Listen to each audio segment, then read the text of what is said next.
வணக்கம் ஆண்டர்பிரினர்ஸ். இப்போலாம் நிறைய business owners, start up companies இவங்கெல்லாம் தங்களோட பிஸ்னஸை ப்ரைவேட் லிமிடெட் கம்பெனியாக ரிஜிஸ்டர் பண்ணிக்கிறாங்க. ப்ரைவேட் லிமிடெட் கம்பெனியாக பிஸ்னஸை ரிஜிஸ்டர் பண்ணுறது எப்பயுமே ரொம்ப நல்ல விஷயம். ஆனால் அதே சமயம் ப்ரைவேட் லிமிடெட் கம்பெனி ரிஜிஸ்டர் பண்ணதுக்கப்புறமா ஆனுவல் கம்ப்ளைன்ஸ்னு ஒன்று இருக்குங்க. இந்த ஆனுவல் கம்ப்ளைன்ஸை நம்ம பண்ணாமல் விட்டுட்டோம் அப்படின்னா நம்மளுக்கு பெனால்ட்டி வரும், ஃபைன் வரும். சில சமயங்களில் கம்பெனியை ஸ்ட்ரைக் ஆஃப் ஆகிறதுக்கான சான்சஸும் இருக்குது. இதெல்லாம் அவாய்ட் பண்ணோன்னா முதல்ல நம்ம இந்த ஆனுவல் கம்ப்ளைன்ஸ்னால் என்ன அப்படின்றத பற்றி தெரிஞ்சுக்கணுங்க. ஸோ இன்றைக்கி நம்ம இந்த வீடியோ மூலிமா ஆர்ஓசி ஆனுவல் கம்ப்ளைன்ஸ்னால் என்ன, இதில் என்னென்ன ஃபார்ம்ஸ் எல்லாம் சப்மிட் பண்ணணும், இந்த ஃபார்ம்ஸை சப்மிட் பண்ணாமல் விட்டுட்டோம்னா என்ன கான்சிக்வன்சஸ் வரும், அதே சமயம் இந்த ஃபார்ம்ஸ்க்கு என்ன டெட்லைன், இதெல்லாம் பற்றி டீட்டெயில்டாக பார்க்க போகிறோங்க. சரிங்க, அடுத்து ஒரு சின்னதாக ஒரு போல் ஒன்று கண்டக்ட் பண்ணலாமா? நீங்கள் ப்ரைவேட் லிமிடெட் கம்பெனி ரன் பண்ணிட்டு இருக்கீங்கன்னா உங்களுடைய ஆனுவல் கம்ப்ளைன்ஸை நீங்கள் கரெக்டாக சப்மிட் பண்ணிட்டீங்க அப்படின்னா எஸ் அப்படின்னு கொடுங்க. இன்னும் சப்மிட் பண்ணல, இனிமேல் தான் சப்மிட் பண்ணோம் அப்படின்னா நோ அப்படின்னு நீங்கள் டிக் பண்ணலாம். எத்தனை பேர் எஸ் நோ கொடுக்குறீங்கன்னு பார்த்துடலாமா? அண்ட் இன்னொரு முக்கியமான விஷயங்க, பிஸ்னஸ் பீப்புளுக்காக நம்ம ஒரு பிஸ்னஸ் வாட்ஸ்அப் கம்யூனிட்டி ஆரம்பிச்சிருக்கோம். அந்த கம்யூனிட்டியில் ஆல்ரெடி ஒரு 2000 பேர் இருக்காங்க. அந்த கம்யூனிட்டியில் பிஸ்னஸ் பற்றி information, business tips, business trainings எல்லாம் கொடுத்துட்ருக்கோம். நீங்களுமே அந்த கம்யூனிட்டியில் ஜாயின் பண்ணோன்னா அதுக்கான லிங்க் டிஸ்கிரிப்ஷனில் இருக்குது. மறக்காமல் அந்த லிங்க்கை கிளிக் பண்ணி வாட்ஸ்அப் கம்யூனிட்டியில் ஜாயின் பண்ணுறங்க. கம்யூனிட்டியில் மீட் பண்ணுவோம். நான் அறிவழகன், பிஸ்னஸ் லாயர். என்னோட கம்பெனி பேர் இன்டெலிஜென்ஷா பிரைவேட் லிமிடெட்.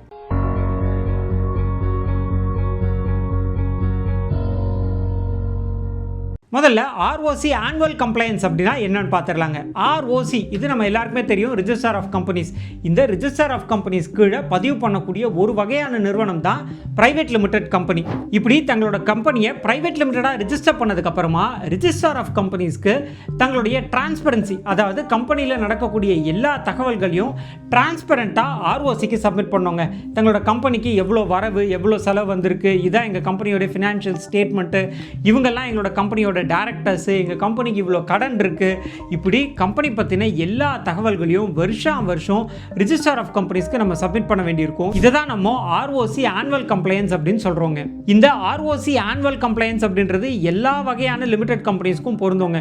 அது வந்து ஓபிசியாக இருக்கட்டும், இல்லை private limited company, LLB, public limited company அப்படின்னு எல்லா நிறுவனங்களுமே ஆர்ஓசி ஆனுவல் கம்ப்ளைன்ஸ் பண்ண வேண்டியிருக்கும். ஆனால் இந்த வீடியோவில் நம்ம ப்ரைவேட் லிமிடெட் கம்பெனி என்னென்ன ஆனுவல் கம்ப்ளைன்ஸ் பண்ணணும் அப்படின்றத பற்றி தான் பார்த்துட்டு இருக்கோம். இதுலேயுமே ஒரு மித் இருக்குங்க. என்னன்னா, ஒரு சில கம்பெனிஸ் வந்து பதிவு பண்ணதுக்கப்புறமா பெருசாக பிஸ்னஸ் பண்ணியிருக்க மாட்டாங்க. சொல்லப்போனால் எந்த ஒரு டிரான்சாக்ஷனுமே நடந்திருக்காது. அந்த மாதிரியான கம்பெனிஸ் வந்து ஆனுவல் கம்ப்ளைண்ட்ஸ் பண்ண வேண்டாம் அப்படின்னு மாதிரி ஒரு சில பேர் நினச்சிட்டு இருப்பாங்க. என்கிட்டமே ஒரு சில கிளைண்ட்ஸ் வந்து பேசும்போது, சார் நாங்கள் எந்த ஒரு டிரான்சாக்ஷனும் பண்ணல, கம்பெனி வந்து ஒரு 2025 நாங்கள் வந்து ரிஜிஸ்டர் பண்ணிட்டோம், ஆனால் அதுக்கப்புறமா இந்த ஒரு வருஷம் 1.5 வருஷமாக எந்த ஒரு பிஸ்னஸும் நடக்கலை, ஸோ நாங்கள்லாம் ஆர்ஓசி கம்ப்ளைண்ட்ஸ் பண்ண வேண்டியது இல்லைல்ல அப்படின்னு சொல்லுவாங்க.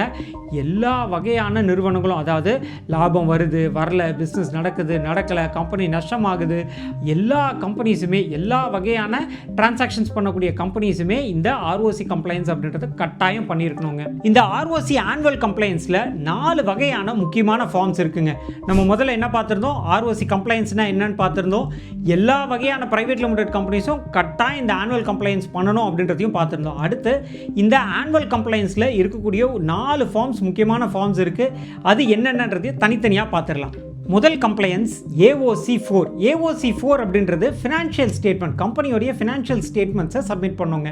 கம்பெனியோட ஃபினான்ஷியல் ஸ்டேட்மெண்ட் அப்படின்றப்ப 4 வகையான முக்கியமான ஃபினான்ஷியல் ரெக்கார்ட்ஸ் ஒவ்வொரு கம்பெனியும் ஃபாலோ பண்ணணும். ஒன்று பேலன்ஸ் ஷீட், 2வது ப்ராஃபிட் அண்ட் லாஸ் அக்கௌண்ட், 3வது கம்பெனியோடைய இன்கம் ஸ்டேட்மெண்ட், 4வது கேஷ் ஃப்ளோ ஸ்டேட்மெண்ட். இந்த 4 ஸ்டேட்மெண்ட்ஸையும் உங்களோட ஆடிட்டர் சரிவர பார்த்து ஆடிட் பண்ணி அப்ரூவ் பண்ணதுக்கப்புறமா இந்த AOC4 அப்படின்ற ஃபார்ம் மூலிமா இந்த ஸ்டேட்மெண்ட்ஸை நம்ம வந்து ஆர்ஓசிக்கு சப்மிட் பண்ணணும். இதுதான் முதல் கம்ப்ளைன்ஸ். அடுத்து 2வது கம்ப்ளைன்ஸ் அப்படின்றது MGT7. இந்த MGT7 அப்படின்றது கம்பெனியோடைய ஆனுவல் ரிட்டர்ன்ஸ் அப்படின்னு சொல்லுவாங்க. இந்த ஃபார்மில் என்னெல்லாம் நம்ம சப்மிட் பண்ணணும்னு பார்த்தீங்கன்னா, கம்பெனி இப்போ எந்த இடத்துல ஆப்ரேட் ஆகிட்டு இருக்கு, அதாவது கம்பெனியோட ரிஜிஸ்டர்ட் ஆஃபீஸ் எது, கம்பெனியில் எவ்வளோ ஷேர் ஹோல்டர்ஸ் இருக்காங்க, யாரெல்லாம் டைரக்டர்ஸாக இருக்காங்க, அது மட்டும் இல்லாமல் போர்ட் மீட்டிங்கான ஸ்டேட்மெண்ட்ஸ், இது எல்லாத்தையும் கம்பைல் பண்ணி நம்ம வந்து ஆனுவல் ரிட்டர்ன்ஸாக சப்மிட் பண்ணுவோம். இதுதான் MGT7 அப்படின்ற ஃபார்ம். இந்த MGT7 அப்படின்ற ஃபார்முமே நம்மளுடைய ஆர்ஓசி ஆனுவல் கம்ப்ளைன்ஸில் இருக்கக்கூடிய ஒரு முக்கியமான அங்கம்ங்க. அடுத்து 3வது ஃபார்ம் DPT3. இந்த DPT3 அப்படின்றது என்னன்னா, லோன் டிக்ளரேஷன் ஸ்டேட்மெண்ட் அப்படின்னு சொல்லுவாங்க. நம்ம கம்பெனி ஆப்ரேட் பண்ணுறதுக்காகவோ, ப்ரொமோஷன்ஸ், அட்மினிஸ்ட்ரேட்டிவ் எக்ஸ்பென்சஸ், இப்படி கம்பெனியோட எக்ஸ்பென்சஸ்க்காக நம்ம ஏதாவது கடன் வாங்கியிருந்தோம் அப்படின்னா அந்த கடன் எவ்வளோ அப்படின்றத நம்ம டிக்ளேர் பண்ணணும். இஃப் சப்போஸ் கடன் எதுவுமே இல்லை அப்படின்னா, இந்த பிரைவேட் லிமிடெட் கம்பெனி எந்த கடனுமே வாங்கலை அப்படின்றதையும் நம்ம ஆர்ஓசிக்கு இன்ஃபார்ம் பண்ணோங்க. அதுக்கான ஃபார்ம் தான் இந்த DPT3 அப்படின்ற ஃபார்ம்.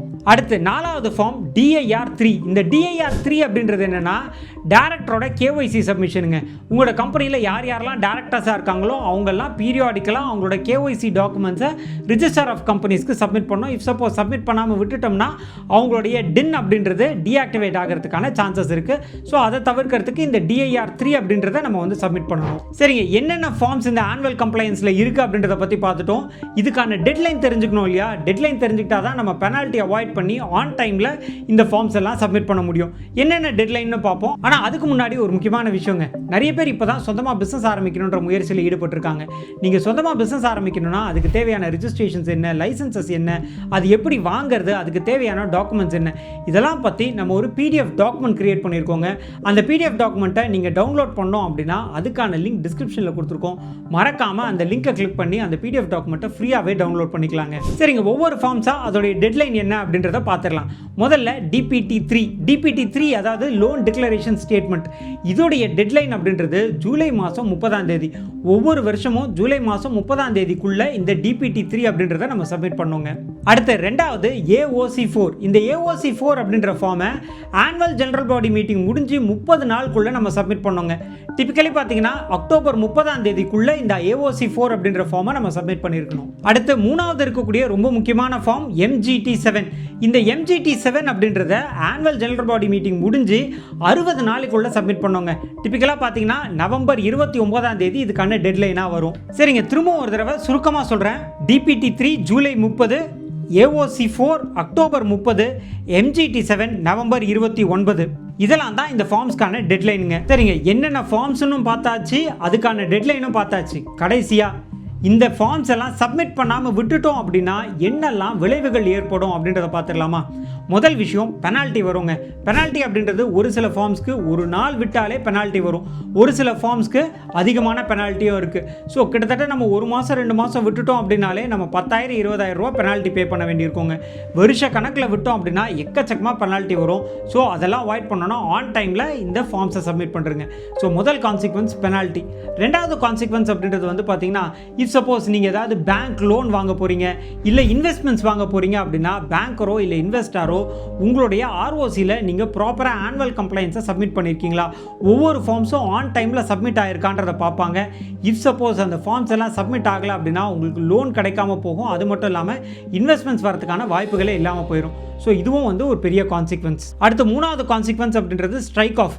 நம்ம கண்டினியூஸாக இந்த கம்ப்ளைன்ஸஸ் எல்லாம் பண்ணாமல் விட்டுட்டோம் அப்படின்னா நம்மளோட கம்பெனியை ROC அதாவது ரிஜிஸ்டர் ஆஃப் கம்பெனிஸே வாலண்டரியாக வந்து நம்மளோட கம்பெனியை ஸ்ட்ரைக் ஆஃப் பண்ணிக்கிறதுக்கும் வாய்ப்பு இருக்குது. ஸோ இப்படி பெனால்ட்டி, ஃபைனு, அதே மாதிரி லோன் கிடைக்காம போகிறது, கம்பெனி ஸ்ட்ரைக் ஆஃப் ஆகிறது, ஸோ இதெல்லாம் அவாய்ட் பண்ணோன்னா ஆன் டைமில் நம்மளுடைய கம்ப்ளைன்ஸஸை சப்மிட் பண்ணுவோங்க. ஸோ இன்றைக்கி இந்த வீடியோ மூலிமா ஒரு ப்ரைவேட் லிமிடெட் கம்பெனி ரிஜிஸ்டர் பண்ணதுக்கப்புறமா ஆனுவல் கம்ப்ளைன்ஸ் அப்படின்றது என்னென்ன ஃபார்ம் சப்மிட் பண்ணணும் அப்படின்றத பற்றி டீட்டெயில்டாக பார்த்தோம். இதே மாதிரி LLPயாக இருக்கட்டும், OPC, பப்ளிக் லிமிடெட் கம்பெனி, இதெல்லாம் என்னென்ன ROC ஆனுவல் கம்ப்ளைண்ட் சப்மிட் பண்ணணுன்றதை அடுத்தடுத்த வீடியோஸில் பார்க்கலாம். நான் அறிவழகன், பிஸ்னஸ் லாயர். என்னோட கம்பெனி பேர் லா இன்டெலிஜென்ஷா பிரைவேட் லிமிடெட். நன்றி, வணக்கம்.